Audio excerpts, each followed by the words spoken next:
Assalamualaikum warahmatullahi wabarakatuh.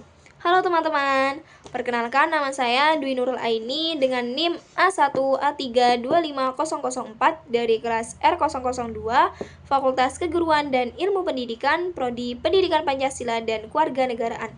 Di sini saya akan menyampaikan hasil analisis saya setelah membaca buku terkait kebudayaan yang ditulis oleh Heri Wijayanto dan Ridho Kurnianto dengan judul buku tentang Reog Ponorogo. Di sini ada 5 bab buku. Bab yang pertama yaitu tentang pendahuluan. Di sini menceritakan adanya ancaman globalisasi dan klaim budaya. Jadi lebih menekankan pembaca untuk memahami bahwa Reog Ponorogo itu memerlukan perlindungan ilmiah. Jadi lebih memposisikan Reog sebagai identitas yang sedang dipertaruhkan, sehingga dengan penelitian ini mengenai Reog Ponorogo itu sebagai alat perlawanan untuk mempertahankan budaya. Nah, di bab yang kedua yaitu tentang Reog Ponorogo. Nah, di sini menjelaskan asal-usul reog yaitu melalui legenda sebagai dasar dan menunjukkan bahwa budaya itu tidak selalu bergantung atas data faktual saja, tetapi juga memerlukan kepercayaan warga. Nah, di sini penulis juga menambahkan 17 perangkat yang ada di Reog Ponorogo, yang mana di setiap perangkat itu memiliki nilai dan maknanya tersendiri.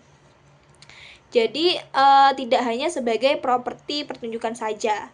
Nah, di bab yang ketiga yaitu tentang filosofi Reog Ponorogo, menjelaskan bahwa seni itu tidak hanya sebagai hiburan saja, tetapi juga sebagai identitas sosial, seperti perangkat dadak merak, klono, ganong, itu menunjukkan bahwa adanya konsep dualitas yang mana seperti raja dan warga, kekuatan dan keindahan, kewibawaan dan humor.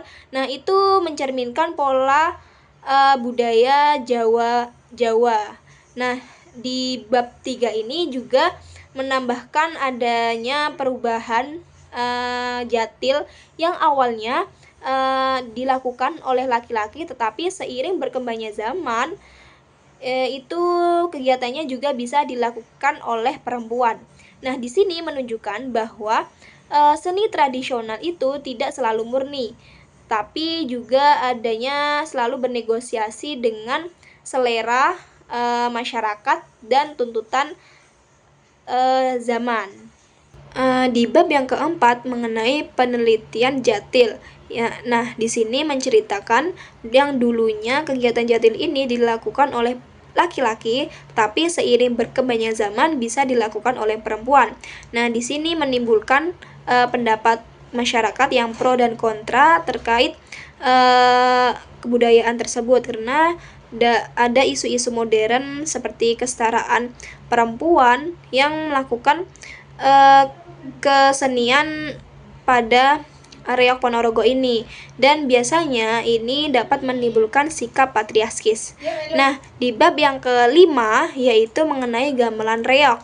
Nah, di sini menunjukkan bahwa filosofi setiap bunyi gamelan tersebut, dan tidak hanya dalam estetika gamelan tersebut tidak hanya menampilkan visual saja, tetapi juga ada spiritual. Dan di sini menunjukkan adanya hubungan bunyi dan perjalanan batin manusia. Dan di sini juga menjelaskan adanya simbol-simbol pakaian waro yang merepresentasikan kesederhanaan dan kekuatan.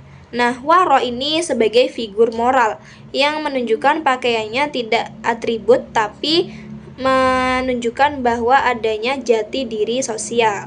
Nah, oleh karena itu teman-teman, marilah kita selalu menjaga dan melestarikan budaya yang ada di Indonesia. Jadi, sekian analisis yang dapat saya sampaikan. Mohon maaf apabila ada kata yang kurang berkenan di hati. Saya akhiri, wassalamualaikum warahmatullahi wabarakatuh.